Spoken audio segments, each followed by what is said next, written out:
Namaskar. Thank you so much for my esteemed colleagues on the dais. और media के मेरे बंधुओं को मैं बहुत बहुत धन्यवाद करता हूं कि कोविड के समय में भी आज जिस प्रकार से सोशल डिस्टेंसिंग, मास्क इत्यादि के साथ आज आप यहां आए हैं प्रेस कॉन्फ्रेंस के लिए, ये अपने आप में एक बहुत बड़ी बात है।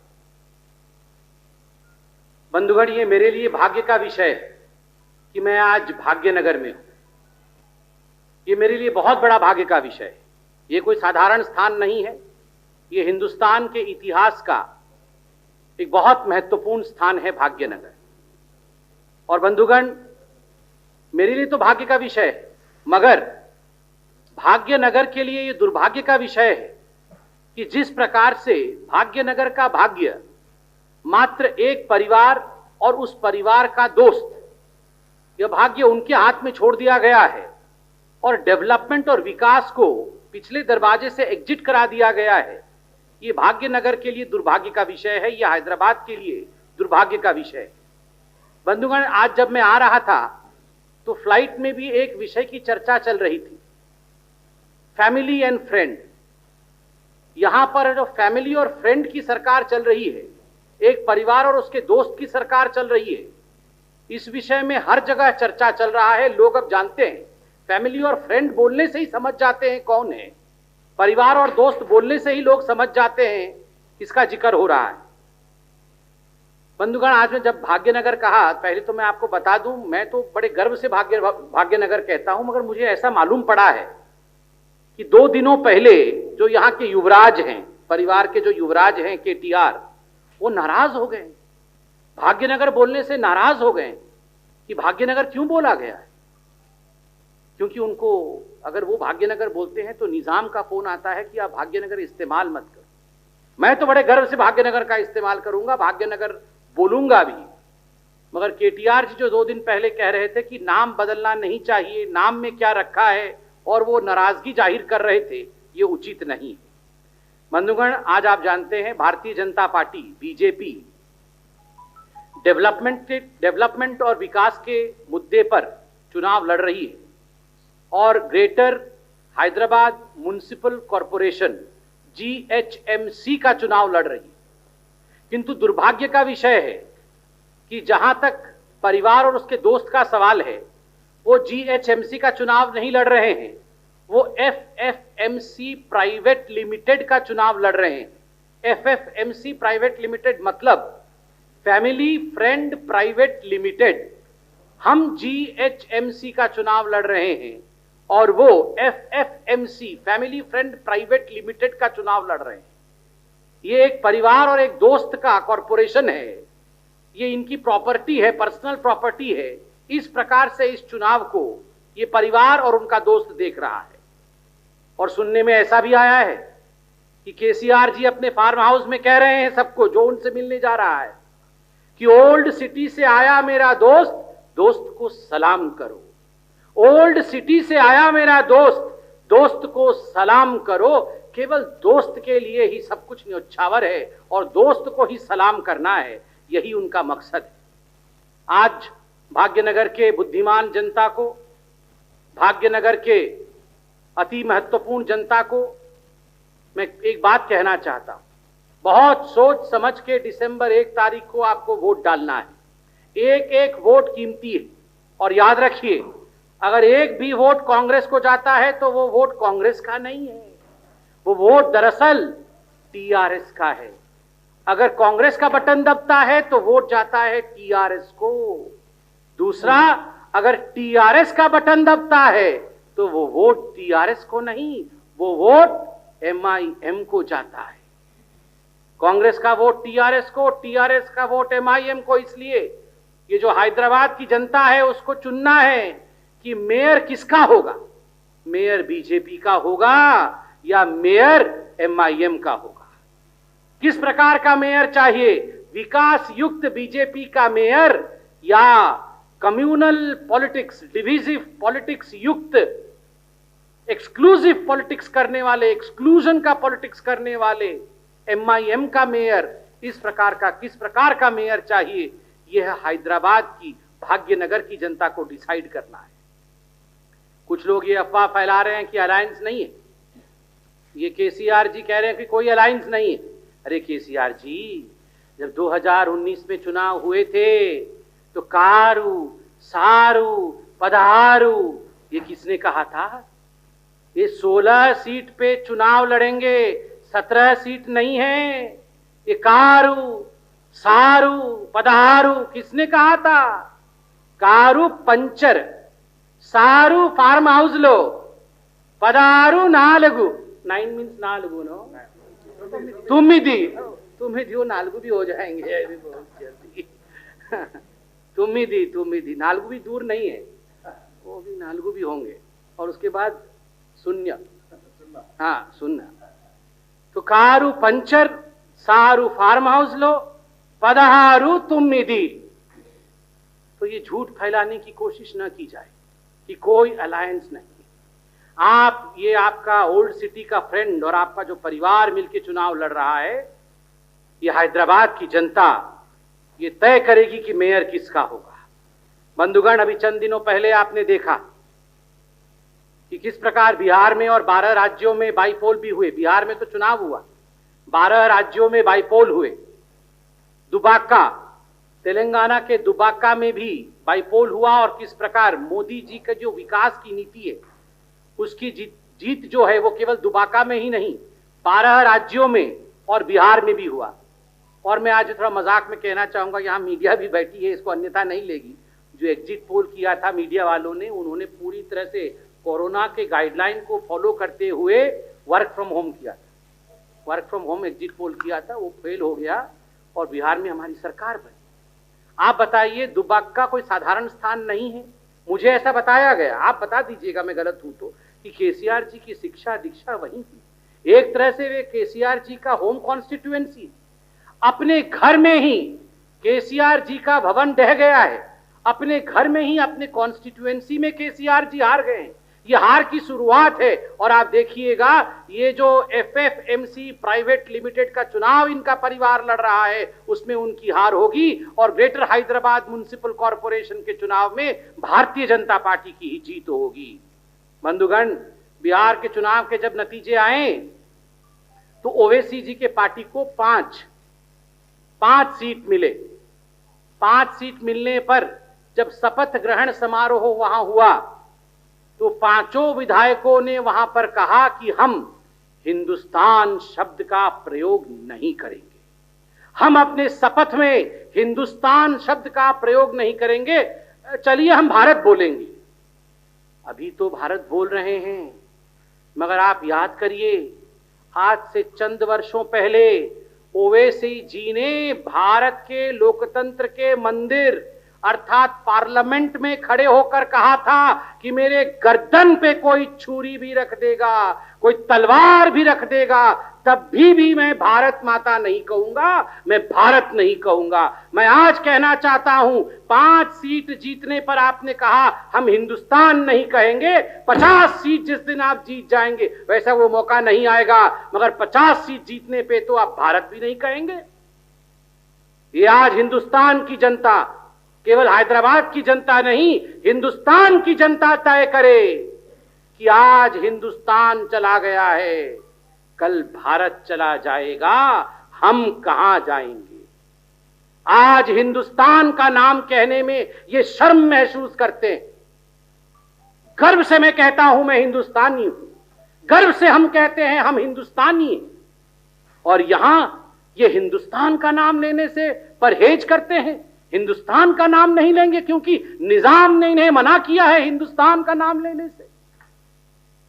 और जब ये इनकी संख्या बढ़ेगी, इनका मनोबल बढ़ेगा, तो ये भारत का नाम भी नहीं लेंगे।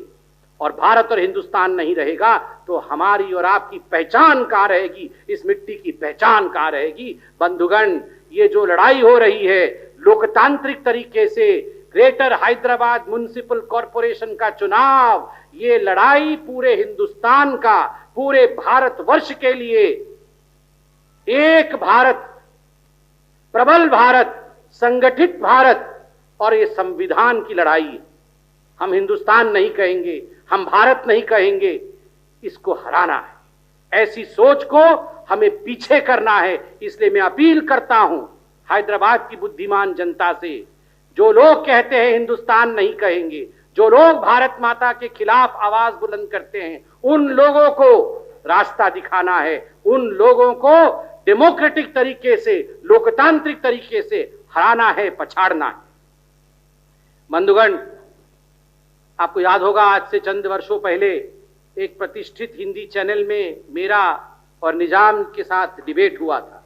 निजाम माने ओवैसी, हाँ, जिन्ना, नियो जिन्ना। तो मेरा और नियो जिन्ना जी का डिबेट हुआ था। उस डिबेट में जब मैंने कहा भारत के प्रधानमंत्री मोदी जी अच्छा काम कर रहे हैं, तो निजाम साहब ने कहा था कि वो भारत के, मैं नहीं मानता हूं, मैं उनको प्रधानमंत्री नहीं मानता हूं। आप सोचिए, आप वो वीडियो देखिए जिस वीडियो में ओवैसी जी ने कहा था कि मैं हिंदुस्तान के प्रधानमंत्री को अपना प्रधानमंत्री नहीं मानता हूं। एक सांसद हैं, एक सांसद हिंदुस्तान के प्रधानमंत्री को अपना प्रधानमंत्री नहीं मानते हैं। आज भाग्यनगर में के घर के अंदर मैं ये सवाल पूछ रहा हूं, मैं ये सवाल पूछ रहा हूं ओवैसी जी से, ओवैसी जी, आज आप बताइए, आप मोदी जी को अपना प्रधानमंत्री मानते हैं या प्रधानमंत्री नहीं मानते?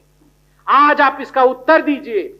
Is Modi your prime minister और don't you consider Modi ji as your prime minister? इसका उत्तर आपको देना होगा, क्योंकि यदि आप हिंदुस्तान नहीं कहेंगे, यदि मोदी जी को अपना प्रधानमंत्री नहीं मानेंगे, आप आखिर चाहते क्या हैं, ये तो हैदराबाद की जनता जाने। बंधुगण, ये नवंबर का महीना चल रहा है, सितंबर का महीना जा चुका है। सितंबर के महीने में 17 तारीख भी आता है। 17 सितंबर 1948 को, ये हमारे लिए गर्व का विषय है कि सरदार पटेल, जिनका सबसे बड़ा स्टैच्यू, जिनको सबसे बड़ा सम्मान किसी ने दिया, तो वो भारत के सर्वाधिक यशस्वी प्रधानमंत्री नरेंद्र मोदी जी ने दिया। और परसों भी संविधान दिवस के अवसर पर किस प्रकार हमारे आदरणीय प्रधानमंत्री नरेंद्र मोदी जी ने सरदार पटेल का जो कंट्रीब्यूशन रहा है हिंदुस्तान को संगठित करने में, उसके विषय में उन्होंने जिक्र भी किया। 17 सितंबर 1948 को जिस प्रकार से कुछ लोग चाहते थे कि हैदराबाद हिंदुस्तान से अलग हो जाए और पाकिस्तान के हाथों में चले जाए, आज वही लोग यहां पर डिविजिव पॉलिटिक्स कर रहे हैं। मैं अभी आने से पहले एक वीडियो देख रहा था, और आप लोग नाम नोट करिए, ये एमआईएम के कद्दावर नेता हैं, और कहा जाता है ये ओवैसी साहब के राइट हैंड है। उनका नाम ख्वाजा बिलाल अहमद है। ख्वाजा बिलाल अहमद एमआईएम के कद्दावर नेता ने एक बाइट दिया है, और उन्होंने कहा है कि ये केटीआर ओल्ड सिटी में ऐसे ही घुस के आ गया, बिना परमिशन के, ओवैसी साहब के बिना परमिशन के। ये ओल्ड सिटी के तो मुख्यमंत्री, सीएम हमारे ओवैसी साहब है। कोई भी ओल्ड सिटी में अगर घुसना चाहता है तो हमारा परमिशन चाहिए। हमारे परमिशन के बगैर, हमारे इजाजत के बगैर हिम्मत नहीं किसी की जो ओल्ड सिटी हैदराबाद में घुस जाए। ये ख्वाजा बिलाल अहमद जो राइट हैंड है ओवैसी का, उसने कहा है। आप देख सकते हैं मीडिया चैनल ने ये बाइट चलाया है। ये क्या ओल्ड सिटी में वीजा चलेगा? क्या वीजा लेके हम अब ओल्ड सिटी में जाएंगे? क्या हैदराबाद के अंदर ओल्ड सिटी में एक दूसरा देश बसता है कि वीजा लेके, परमिशन लेके? यहां के मुख्य युवराज भी, जिनके साथ गठबंधन है, कारू सारू पदहारू, वो वाले भी अब परमिशन लेके अंदर जाएंगे। तो ये हमारे लिए तो क्या करेंगे? जब कारू वाले का कार ही नहीं छोड़ रहा है अंदर, तो ये तो हमको भी नहीं छोड़ेगी। एक देश में, मैं आज कह, ओवैसी जी, एक देश में दो प्रधान, दो निशान, दो विधान नहीं चलेगा, नहीं चलेगा, नहीं चलेगा। एक हैदराबाद में दो प्रधान, दो निशान, दो विधान नहीं चलेगा, नहीं चलेगा, नहीं चलेगा। न्यू हैदराबाद भी हमारा है, ओल्ड हैदराबाद भी हमारा है। किसी को परमिशन की आवश्यकता नहीं। भाग्यलक्ष्मी मंदिर के अंदर घंटा घड़ियाल बजता था तो यही ओवैसी जी नाराज हो जाते थे। उन्होंने ऐलान किया था घंटी बांध दो, घंटी को बांध दिया गया था। आप सोचिए केवल हैदराबाद का नहीं, पूरे भारतवर्ष का भाग्य जहां से उदय होता है, जहां स्वयं भाग्य लक्ष्मी विराजित हैं, जहां उनके आशीर्वाद से पूरे भारतवर्ष का भाग्य उदित होता है, वहां के घंटे घड़ियाल को बांध दिया जाए और हमें कोर्ट में जाके गुहार लगाना पड़े कि हे मां, तुम्हारे घंटी के लिए हमें कोर्ट में जाना पड़े। ये नहीं चलेगा। सबका साथ, सबका विश्वास, सबका विकास, इसी से हम आगे बढ़ेंगे। घंटी भी खुलवाया है, अब घंटी बजते हैं। और मैं आपको कहना चाहूंगा, ये जो ग्रेटर हैदराबाद म्युनिसिपल कॉरपोरेशन का चुनाव हो रहा है, ये दुब्बक सीट हमने जीता है, ये भविष्य में आने वाले एक बहुत बड़े गर्जना का ऐलान है। घंटी भी खुला है, भाग्य भी खुलेगा पूरे हिंदुस्तान का, पूरे तेलंगाना का। यह ऐलान आज भारतीय जनता पार्टी करती है। बंधुगण, बहुत सारे वादे किए गए थे। यहां गली गली में बात होती है डबल बेडरूम। किसी को मिला क्या? ये डबल बेडरूम वाला फ्लैट मिला क्या किसी को? देखिए, बार बार कहा गया डबल बेडरूम। ये डबल बेडरूम करके 2016 में सरकार में आई कि हम डबल बेडरूम देंगे, सबको डबल बेडरूम दे देंगे। एक भी बेडरूम तो छोड़िए, एक ईंट नहीं मिला है। ग्रेटर हैदराबाद म्युनिसिपल कॉरपोरेशन के अंदर 1 लाख लोगों को डबल बेडरूम घर देंगे, इस प्रकार का वादा किया गया था। 1100 घर भी नहीं मिले। 1100। इस रेट से मैं कैलकुलेशन कर रहा था, 50 साल इंतजार करना पड़ेगा। 50 इयर्स, 50 साल इंतजार करना पड़ेगा ग्रेटर हैदराबाद म्युनिसिपल कॉरपोरेशन वालों को, तब जाके उनको डबल बेडरूम घर मिलेगा। कमाल की बात है। ये प्रगति भवन किसका घर का नाम है? प्रगति भवन में बेडरूम अनलिमिटेड भवन, प्रगति भवन में, प्रगति भवन, हाँ, प्रगति भवन में अनलिमिटेड बेडरूम। और राजाकार निजाम भवन, ये ओएसडी का घर का नाम, हाँ, राजाकार निजाम भवन में अनलिमिटेड बेडरूम। मगर गरीब जनता के लिए दुर्गति, अपने लिए प्रगति और गरीब जनता के लिए दुर्गति। प्रगति मीके जरगिंदी प्रजलुकु दुर्गते मिगिलिंदी। प्रगति मीके जरगिंदी प्रजलुकु दुर्गते मिगिलिंदी। अपने लिए प्रगति, प्रजा के लिए दुर्गति। ये कैसी सरकार है? ये नहीं चलने वाला है। बंधुगण, मैं कल वो निजाम ओवैसी जी को फ्लाइट में एक भाषण सुन रहा था, मुझे समझ में नहीं आया। फिर बाद में मैंने बगल में मेरे एक हैदराबाद के मित्र बैठे थे, उनसे पूछा ये क्या भाषा है? तो उन्होंने कहा कि बैंगन का भाषा मत बोलो, ऐसा कुछ बोल रहे थे, मतलब बेकार चीज मत बोलो, ऐसा शायद यहाँ बोला जाता है। तो ये जो डबल बेडरूम वाला जो प्रॉमिस था, ये तो बैंगन की भाषा है। ये तो बैंगन की भाषा। ये क्या है? डबल बेडरूम अब 2016 से बोल रहा है। एक बेडरूम नहीं दिया, एक ईंट नहीं दिया। क्यों नहीं दिया? इसका सवाल तो हम पूछ रहे हैं, जवाब कौन देगा? और बंधुगण, मोदी जी 2022 तक हर किसी के सर के ऊपर छत हो, ये प्रतिज्ञा मोदी जी ने लिया है। आप आज बिहार में देखिए, उत्तर प्रदेश में देखिए, आज बाकी बीजेपी शासित राज्य में देखिए, सबको प्रधानमंत्री आवास योजना दिया जा रहा है। तेलंगाना की जनता ने क्या गड़बड़ किया था जो तेलंगाना की जनता को इस प्रकार का भाग्य नहीं मिलेगा? तेलंगाना की जनता के सर के ऊपर छत क्यों नहीं होगा? मैं आज केसीआर जी, केटीआर जी और उनके मित्र निजाम जी से पूछना चाहता हूं। बंधुगण, अंत में इतना ही कहूंगा कि सबसे दुखद विषय जो कुछ दिनों पूर्व तेलंगाना और खास करके हैदराबाद में हुआ, वो है फ्लड। जो बाढ़ यहां आए, जिस प्रकार 80 लोगों की मौतें हुई हैं, इसके पीछे कौन जिम्मेदार है? कौन जिम्मेदार है 80 लोगों के मौत के लिए? 30% हैदराबाद पानी में डूब गया। 30% हैदराबाद फ्लड से प्रभावित हो गया, बाढ़ से प्रभावित हो गया। हम कहते हैं हैदराबाद ग्लोबल सिटी है, बिल्कुल ग्लोबल सिटी, मगर एक ग्लोबल सिटी की हालत ऐसी है कि बारिश कुछ दिन होता है, पानी आता है, पानी के निकास का तरीका नहीं है, एनक्रोचमेंट हो रखा है। 75,000 एनक्रोचमेंट के केसेस है।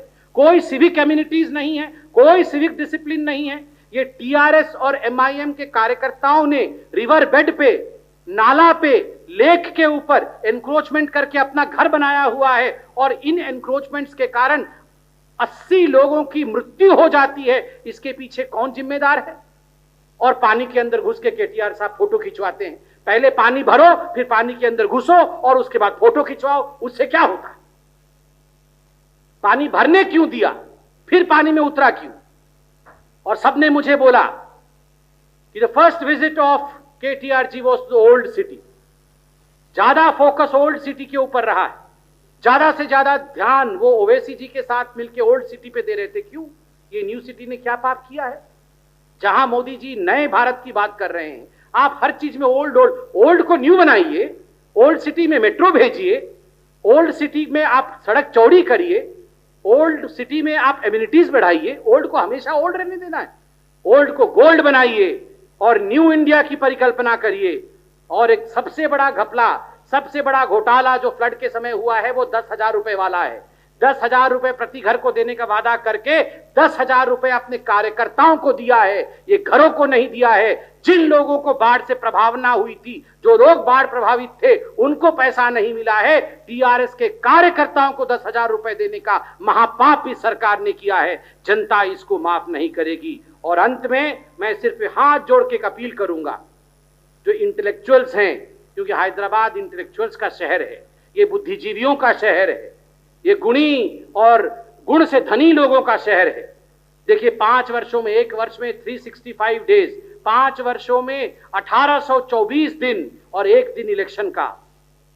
1824 दिन आप लोग डिस्कशन करिए, मगर एक दिन डिसीशन के लिए बाहर निकलिए और 15 मिनट खर्च करके वोट दबाइए, बटन दबाइए, वरना ये डिस्कशन का कोई फायदा नहीं है।